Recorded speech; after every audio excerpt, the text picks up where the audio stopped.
ஏண்டி சரோசா வீட்டில் தான் இருக்கியா? அடடே என்னத வராதையெல்லாம் வந்திருக்கீங்க. வாங்க வாங்க, வீட்டில் தான் இருக்கிறோம், வாங்கக்கா. அப்புறம் என்னடி என்கிட்ட கூட சொல்லவே இல்லை, வேலை தடப்படலாம் நடக்க மாட்டேங்குதே.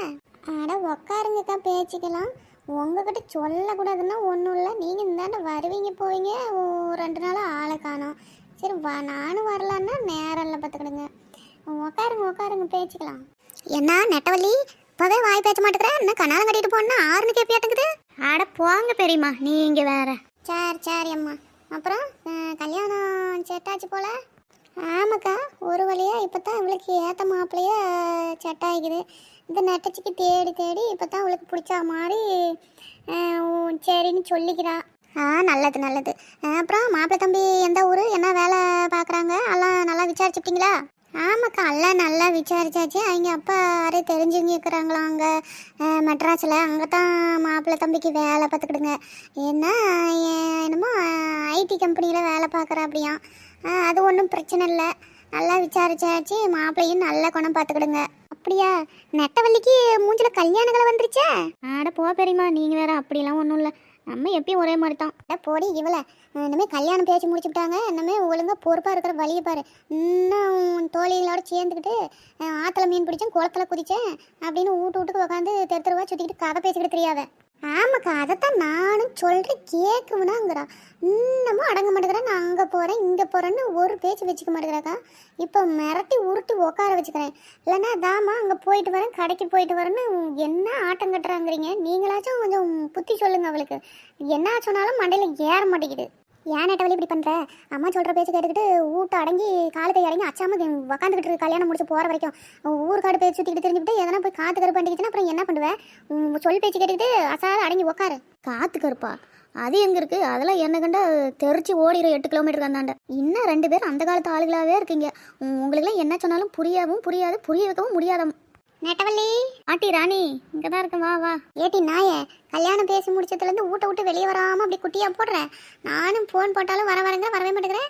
என்னதான் பண்ணுற அப்படி? அட்ட எருமை, நான் எங்கடி வராமல் இருக்கேன். இந்தா எங்கள் அம்மா இருக்கு பாரு, கல்யாணம் பேசி முடிச்சாச்சு, இனிமேல் வீட்டை விட்டு வெளியே போகக்கூடாது, கால் அடங்கி வீட்லேயே இரு, அப்படி போனீங்கன்னா என்னது காற்று கருப்பு அண்டிக்கும், அப்படியா இப்படியான்னு எதையோ ஒன்று சொல்லிக்கிட்டே இருக்குதுடி. பத்தாத்துக்கு இந்த பெரியமை வேற வந்துட்டு இன்னும் 2 ஏற்றி விட்டுட்டுருக்கு. 2 பேரும் சேர்ந்து இப்போ 1 மணி நேரமாக அட்வைஸாக போட்டு தள்ளி நிற்கிறாங்க. எது காற்று கருப்பா? அது ஒன்னியா? அட நெட்டவள்ளி, சரியான காமெடி. போ, காற்று கருப்பில் நம்மளை பார்த்தாவே பயந்துக்குன்னு போவோம். சரியா சொன்னடி. அதே தான் கொஞ்ச நேரத்துக்கு முன்னாடி நானும் இவங்ககிட்ட சொன்னா வச்சுக்க மாட்டாங்க. ஏட்டி ராணி, உங்களுக்குலாம் இப்போ அப்படித்தான் இருக்கும். பூமரு ஆன்டிஸு 80s ஆளுங்க அப்படி இப்படின்னுக்கிட்டு அது உங்களுக்கு இப்போ ஒரு பேசனா போயிடுச்சு. என்னத்தான் உங்களுக்குலாம் சொல்லி புரிய வைக்கிறது? சொல் பேச்சு கேட்டு அச்சாமல் இருக்கிற வழியை பாருங்க. இனிமேல் நீங்களும் ஒன்றும் சின்ன பிள்ளைங்க கிடையாது. அட என்ன பெரியமா நீங்கள் இப்போலாம் போய் பாருங்கள், கல்யாண பொண்ணுங்க என்ன மேடையில் ஆட்டம் ஆடுறாங்கன்னு. நீங்களாம் அதெல்லாம் இன்னும் பார்க்காம இந்த அப்படியே இருந்தால் எப்படி? நீங்கள் ஆடினாலும் சரி, எதிரி குதிச்சாலும் சரி, கல்யாணம் முடிக்கிற வரைக்கும் கொஞ்ச நாளைக்கு வீட்டு அடங்கி இருங்க பார்க்கலாம். பாத்தி அடி ராணி. விட்டுட்டி நெட்டவள்ளி, பெரியவங்க சொல்கிறதையும் கேட்கணும்ல, அவங்க சொல்கிறதும் நான் தான். அப்புறம் சராச்சா, கல்யாணத்துக்கு துணிலாம் எடுத்துக்கிட்டீங்களா, இல்லை இனிமேல் தான் எடுக்க போகணுமா? இப்போ தனக்கு கல்யாணமே பேசி முடிவு பண்ணிக்குது. எப்படி பார்த்தாலும் இந்த மாதம் கடைசி ஒரு 30க்குள்ளே போய் எடுத்துகிட்டு வந்துடலாம். எல்லாருமே வாங்கக்கா, நம்ம போய் நெட்டவள்ளிக்கு ஜவுளி கடையில் போய் கார் ஒன்று பேசி போய் கல்யாணத்துக்கு துணி எடுத்துகிட்டு வந்துடலாம். இந்த மாட்டுக்கண்ணெல்லாம் வச்சுக்கிட்டு எங்கம்மா எந்த ஆள் வரதுக்கு ஆகுது? சரி எப்படி என்னன்னு தேதி முன்னாடியே சொல்லு, 2 நாளைக்கு முன்னே. நான் அதுக்கு தகுந்த மாதிரி ரெடியாக இருக்கிறேன். வர முடியுமா, இல்லை வேலை கிடக்கா என்னன்னு நானும் உங்ககிட்ட சொல்லிவிடுவேன். அதெல்லாம் முடியாது பெரியம்மா, என்ன வேலை கிடந்தாலும் நீங்கள் அதெல்லாம் அப்புறம் வந்து பார்த்துக்கலாம். நீங்கள் வந்து தான் ஆகணும். எட்டி ராணி, உனக்கும் தான். எட்டி நான் வராமல உன் கல்யாணத்துக்கு நான் வந்து துணி எடுக்காமையா? அதெல்லாம் வருவேன், எனக்கும் எடுத்து தரணும் பார்த்துக்க. எட்டி உனக்கு இல்லாமையா? உனக்கு மட்டும் இல்லடி, நம்ம ஃப்ரெண்ட்ஸ் எல்லாத்துக்குமே எடுத்துக்கலாம். அப்போ சரி. ஏம்மா பெரியமாட்டு சொல்லு, கட்டாயம் வந்து தான் ஆகணுன்னு நீ ஏன் கம்பெனி உட்காந்துட்டு இருக்கிற? அதெல்லாம் உங்கள் பெரியம்மா அப்படித்தான் சொல்லுவாங்க நெட்டவள்ளி. அப்புறம் வராமல் அவங்கள ஆறு விட்டாங்க, அதெல்லாம் வருவாங்க. எனக்கா வேலை கிடக்குது அது கிடக்குதுன்னுலாம் சொல்லக்கூடாது, கட்டாயம் நீங்கள் வந்து தான் ஆகணும். சரி போயிட்டு தான் வந்துடலாம்.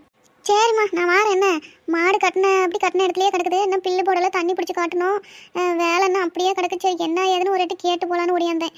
அப்புறமா வேலையெல்லாம் முடிச்சுட்டே வரேன். நெட்டவள்ளி நான் வாரேன். என்ன சரி பெருமா வாங்க. ஏக்கா இருந்து சாப்பிட்டு போகலாமல்லக்கா, சோறு குழம்பு அப்பளம் எல்லாம் ரெடியாக இருக்குது, ஒரு சாப்பிட்டு போங்களக்கா. இல்லைம்மா சாப்பிட்டுக்கலாம், நான் வரேன், கொஞ்சம் வேலை கிடக்க முடிச்சுட்டு அப்புறமா வரேன். சரிக்கா வாங்க. சரிம்மா ராணி, நீ நெட்டவள்ளிக்கிட்ட பேசிகிட்டு இருக்கு, எனக்கும் கொஞ்சம் வேலை கிடக்கு, நானும் போய் பார்க்கேன். இருந்து சாப்பிட்டு போ, நீ பாட்டுக்கு ஓடி போயிடாத என்ன? சரிக்கா, அதெல்லாம் நான் பார்த்துக்கிறேன், நீங்கள் போய் பாருங்க. கார் வந்துட்டு எல்லாரும் ஓடியாங்க ஓடியாங்க. ஏட்டி எனக்கு விடுறி ஜன்னல் சீட்டு. ஆட்ட பொடி இவளை, நீ உப்பி கூட ரொமான்ஸ் பண்ணிட்டு வாடி. ரொமான்ஸா? அதெல்லாம் எனக்கு வராதடி. கிறுக்குச்சி போய் ஏதாவது பேசிக்கிட்டு வாடி. இம்பிட்டு பேரும் போகிறதுக்கு கார் பெரிய காராக தான் பிடிச்சிக்கிறாங்க நெட்டவள்ளி அவங்க அப்பா. பரவாயில்ல, நான் கூட இடம் பார்த்தாதே இம்பிட்டு பேரும் எப்படா போகிறதுன்னு நினச்சிக்கிட்டு இருந்தேன். நல்ல இடம் தாராளமாக கிடக்கு. பாத்தியாவுமா? ஆமாக்கோ, அவங்களுக்கு என்ன வசதி தானே. நல்ல பெரிய காராக தான் பிடிச்சிக்கிறாங்க, தாராளமாக போயிட்டு வரலாம். பார்த்துக்கிடுங்க. நாமெல்லாம் இதுக்கப்புறம் எப்போ இந்த மாதிரி காரில் ஏறிக்கிட்டு போகிறது? ஏதோ நெட்டவள்ளியை சாக்கு வச்சாச்சும் போயிட்டு வந்துடுவோம். என்ன 4 முடி நல்லா வேடிக்கை பார்த்துட்டு வரீங்களாட்டுங்குது போய் தனியாக நின்றுக்கிட்டு. நீ தான் ஜன்னல் சீட்டியை பிடிச்சிக்கிட்டே, அப்புறம் எங்கே இடம் இருக்குது? அதான் சரி இப்படியாச்சும் வந்து நின்றுக்கிட்டு வேடிக்கையாச்சும் பார்த்துட்டு வரேன். நல்லா அவங்க மாப்பிளையும் பொண்ணும் ரொமான்ஸ் பண்ணிட்டு வராங்க, நாம் எங்கே போய் எங்கே உட்காடுறது? ஏங்க நெட்டவள்ளி, உங்களுக்கு என்ன பிடிச்சிருக்குங்களா? பிடிச்சிருக்கு, நல்லா பிடிச்சிருக்கு. பிடிச்சதுனால தானே கல்யாணத்துக்கு துணி எடுக்க போகிறோம். இந்த காலத்து பிள்ளைங்களுக்கு பாரு வெக்கமே இல்லை. அவரு வெக்கப்பட்டுக்கிட்டு கேட்குறா. அப்படி இவ பாரு என்ன எந்திரிச்சு நின்று பேசிக்கிட்டு இருக்கிறா பாரு. ஆமாக்கா, இப்போலாம் அப்படித்தான். நெட்டவள்ளி, இதெல்லாம் கொஞ்சம் ஓவர்ரி. ரொமான்ஸ்னா என்னன்னு கேட்டுட்டு இப்போ அவர் மீசையை பிடிச்சி பார்த்துட்டு இருக்கேன். ஆட்டா எருமை நாயே, அவர் மீசையில் ஒரு நரமுடி இருக்குடி, அதான் பார்த்துட்டு இருக்கேன். ஏடி நெட்டவள்ளி, ஆச்சாம உட்காரி சேட்டை இங்கே காமிச்சிட்டு இருக்காத. அது ஒன்றும் இல்லை பெரியமா, அது மட்டும் வெள்ளை கலரில் தெரிஞ்சிச்சா, நூலா தான் என்னன்னு பார்த்தேன், வெள்ளை முடிதான். எங்க நெட்டவள்ளி, அந்த நரை வந்து நான் டீ அதிகமாக குடிப்பேன் பார்த்துக்கிடுங்க. அது ஒன்றும்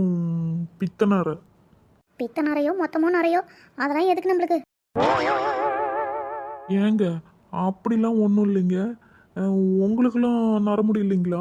ரொமான்ஸ் பண்ண சொன்னால் நர முடியலையா பேன் இல்லையா எனக்கு? நோ, ஏன் மண்டையில் எவ்வளோ தேடினாலும் ஒரு நரமுடி கூட இருக்காது. நீங்கள் கண்ணாடி போட்டுக்கிட்டு தேடினா கூட ஒரு வெள்ளை முடி கண்டுபிடிக்க முடியாது. ஆனால் பேன் பண்ணையே இருக்கும் பார்த்துக்கிடுங்க. குடுக்குன்னு ஓடும். எப்போ பாரு சொரிஞ்சுக்கிட்டே தான் கிடப்பேன். எங்கள் அம்மா வந்து பேன் பூச்செல்லாம் பொறுக்குமானா பொறிக்கூட மாட்டேங்கிறா.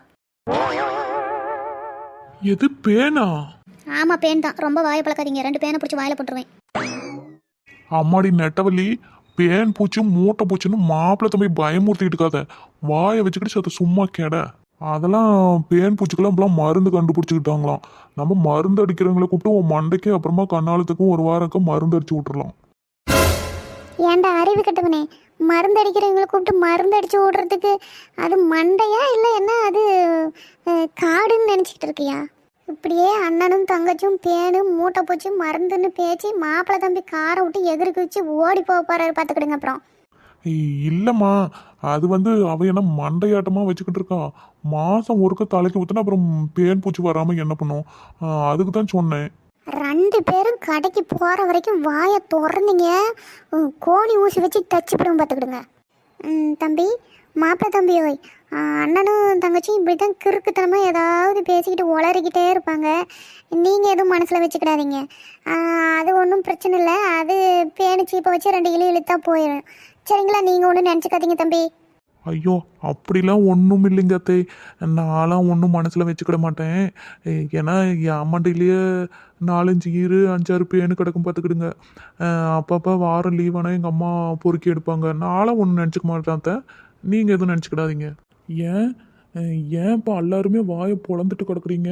அதெல்லாம் ஒன்றும் இல்லைங்கண்ணே, சூப்பர் ஜோடி தேடி பிடிச்சிருக்காங்க நெட்டவள்ளி அவங்க அம்மாவும் அப்பாவும். நல்ல சரியான ஜோடி பார்த்துக்கிடுங்க. அதான் ஷாக் ஆகிட்டா எல்லாரும்.